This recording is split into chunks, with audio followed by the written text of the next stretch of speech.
Buenas tardes, profesora. Mi nombre es María Angélica Sánchez Vázquez, del segundo semestre del Colegio Benavente, sección Bachillerato. En esta ocasión me gustaría hablarle acerca de los cálculos de la estequiometría, algo que ya hemos estado viendo en anteriores clases, pero esta vez aplicados también en la cocina, algo muy común en nuestro día a día.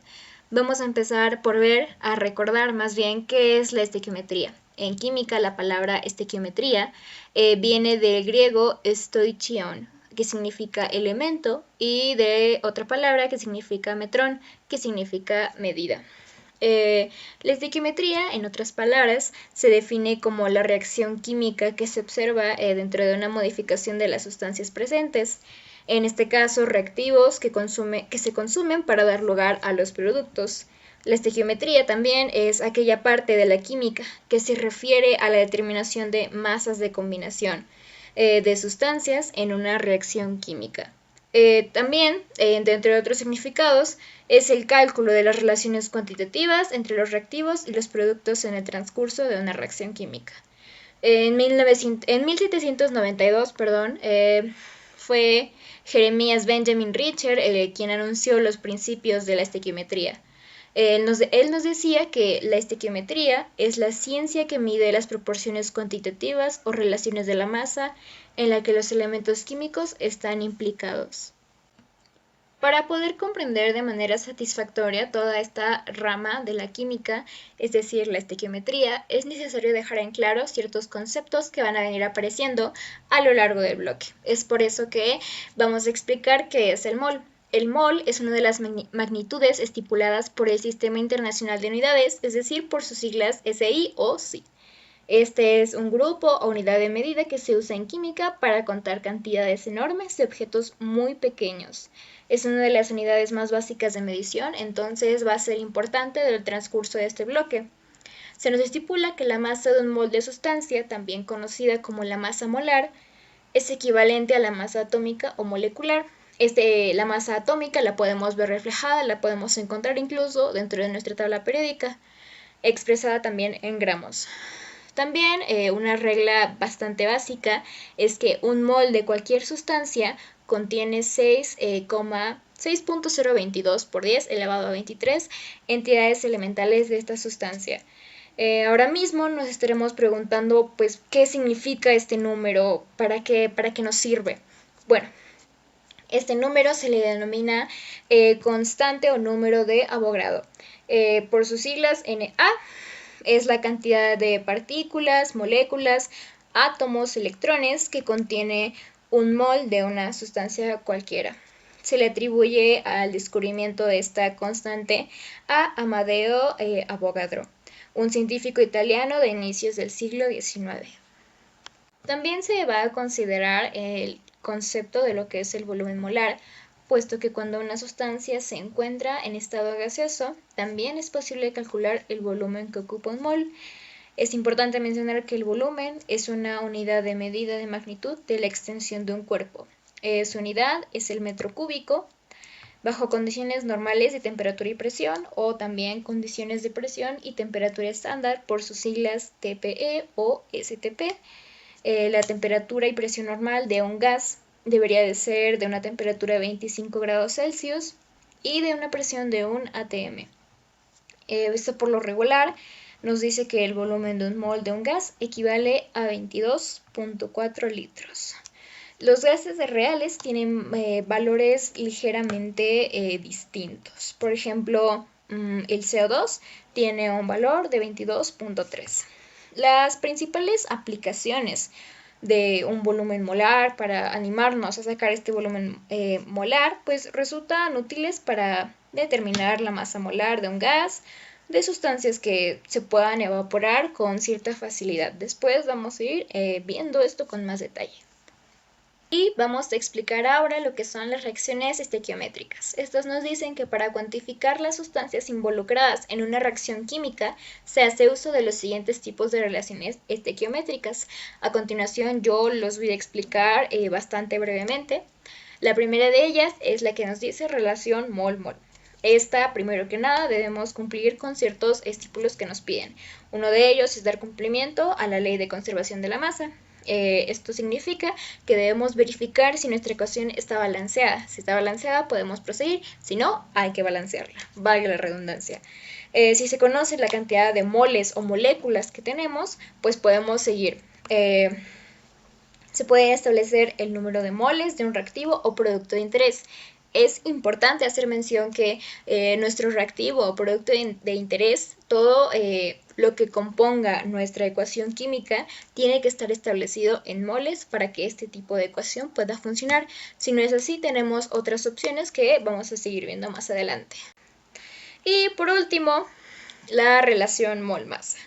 En esta relación estequiométrica, la cantidad conocida de una sustancia se expresa en moles y la cantidad requerida se expresa en términos de masa, volumen, etc.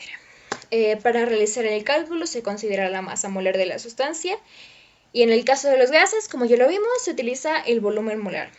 Un mol, recordemos, un mol en condiciones de temperatura y presión adecuada tiene un valor de 22.4 litros.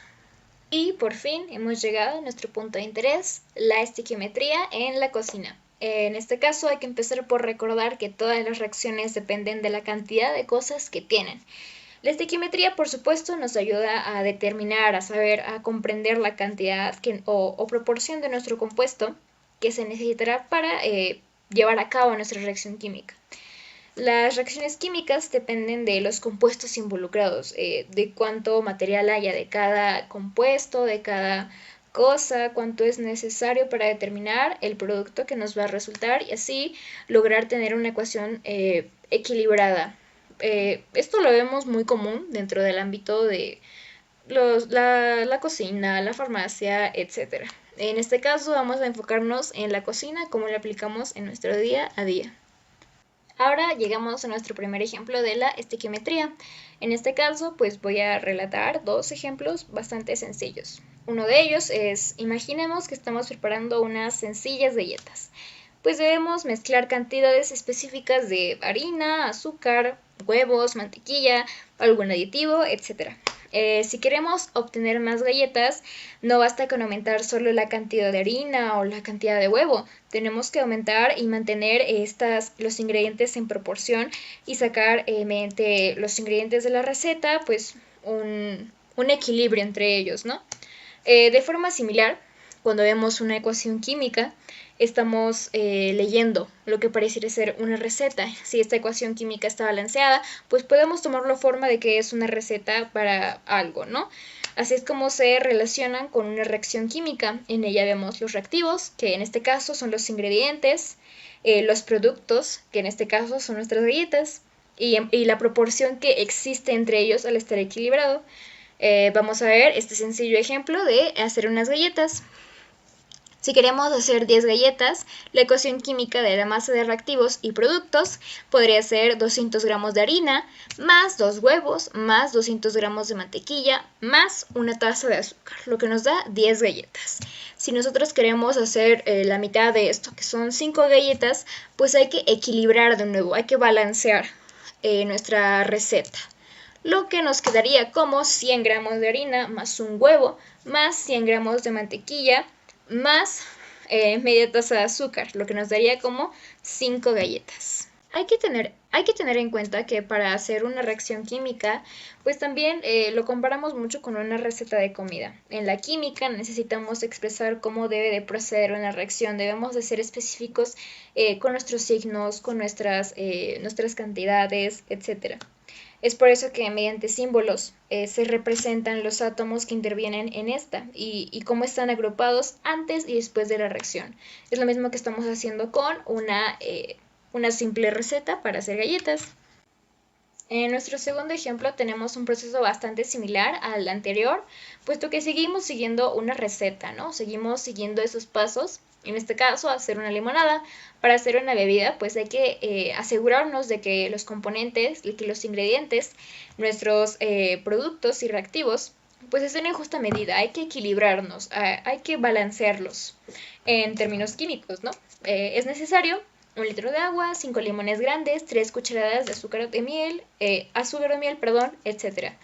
Pues con la estequiometría podemos hacer cálculos para balancear nuestros productos, para balancear nuestros ingredientes. Esta receta es para 4 vasos, 4 porciones, como le podemos decir, pero si nuestra meta es llegar a 10, 20, 12, etcétera, más vasos, hay que hacer un cálculo estequiométrico para seguir balanceando esta ecuación y llegar a un producto deseado, donde el agua no quede ni muy dulce ni muy ácida y esté en el punto perfecto de medición.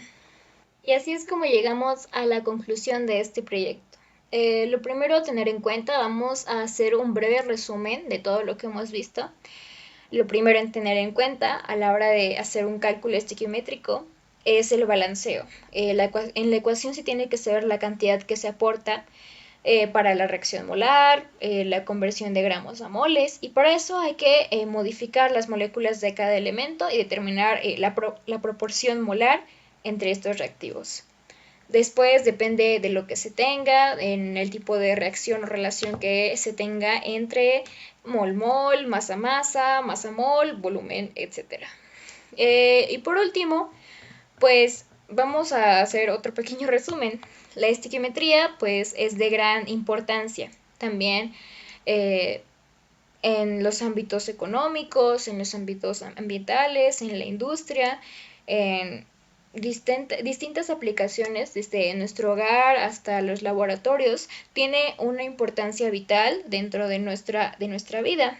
Podemos utilizarla para determinar cantidades de reactivos, insumos que consumirán durante el proceso de elaboración u obtención de dicha cantidad de producto, ¿no?